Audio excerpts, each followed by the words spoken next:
If you're looking to have a fancy night out on the town, the Lewiston Public Library has got you covered. That's right. Next Saturday, they'll be throwing a Jane Austen Regency Ball. Here to tell us all about it is the library's director, Joseph Houston. Thanks for joining us. Yeah, of course. So first off, can you just tell us why a Jane Austen themed ball? Yeah, so it is actually the 250th anniversary of Jane Austen's birth this year. So good opportunity to take a look back, and Jane Austen's work is very relatable still to folks today. There's a lot about social connection and the difficulties of obligation versus desires. So a lot of folks still really identify with her work. Okay, we got to talk about your outfit. Of course, and yeah. maybe the dress code or what you're hoping to see as far as outfits for this event. Sure. So we're encouraging Regency era attire, but certainly not required. So we've actually done a couple of costume workshops. We had some sewing machines donated for the cause, and so we've been working one-on-one and in groups with folks to make their costumes for the event, so it's just helping to build some excitement.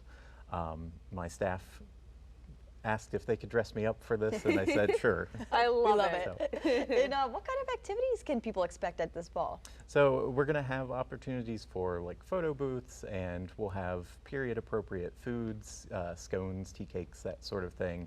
But we will also, much of what's going to be happening is English country dancing. And so that is sort of a precursor to contra dancing, sort of line dances with partnered. We're going to focus a lot on sort of the beginner end of things. So basically, if you can walk in a circle, you can do what we're going to do that night. Okay, so people don't need to necessarily be like, watching TikTok videos to No. prepare for this. They'll be okay if they show up. Absolutely. We'll have an MC there to lead everybody through everything. It should be very beginner friendly. Oh, very good. Yeah, all right. So let's talk a little bit now about the library for a second. Why do you think libraries are so important to people and a really great place to bring folks together as well? Yeah, I mean, libraries, in addition to all the information work that they do, connecting folks to things that they need, they're a third place for people. They are a safe space for people in the community, a neutral space for people to meet each other. Something in my 20-year career in libraries that in the last 15 years or so, we've gotten a lot of feedback from folks saying, we need more opportunities to meet each other. We don't have a lot of ways to make friends as adults, right? If you're not meeting people at work or in school, you kind of don't have a lot of options. So people really would like libraries to offer more social events. So even though this has a little bit of a literary twist to it, it is mostly just, hey, come meet your neighbors, come hang out, come do this fun dance. And that's something that I'm really proud that we can do that kind of thing. Yeah, is this something unique as far as hosting an event at night and this type of event, or have you done something like this before? We do things like this occasionally. The room that this is going to take place in, for the most part, is a converted ballroom, and so it's set up nicely for dances. This is an after-hours event, so it is.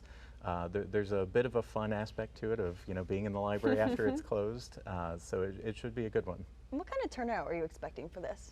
We don't have registration for this, so anybody can show up, but probably 70 to 100-ish is what we're looking at, but we'd be happy to have more. We'll see. Yeah, so you've actually been here before, here on ARC Maine, but for a different topic. Tell us about how things are going with upgrades to the children's portion of the library. Yeah, so we are still seeking donations for the capital campaign to renovate the children's area. We are at about $425,000 raised in that campaign so far. And once we're at $500,000, we can go to bid for construction services. So we are very close to being able to actually go ahead and make the physical changes to the space. So we briefly touched on Jane Austen. Can you talk a little bit more about her and her novels and, why she should be celebrated? Sure. So I kind of touched on this a little bit, but there's a sort of a relatable aspect to a lot of Jane Austen's work.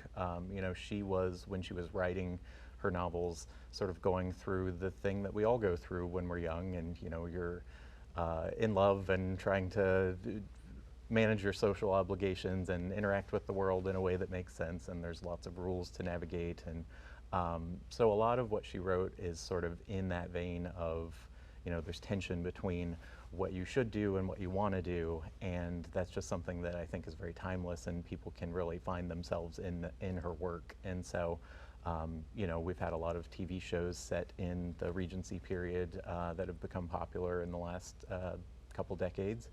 And I think it is for that reason. There's sort of a romanticism and a relatability to her work that really sticks with people.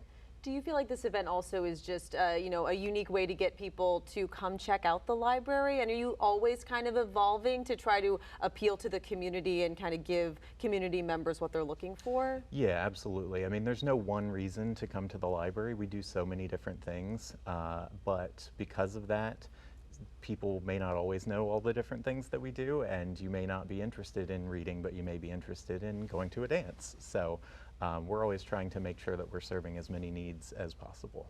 Great, and can you tell us your website and the details of the ball so people can check it out? Yeah, so the website is lplonline.org, and this is the Jane Austen Regency Ball taking place on Saturday, October 18th from 6:30 p.m. to 9 p.m. Sounds like so much fun. Very festive too. Joseph, thank you so much for being here. Of course, thank you for your time. All right.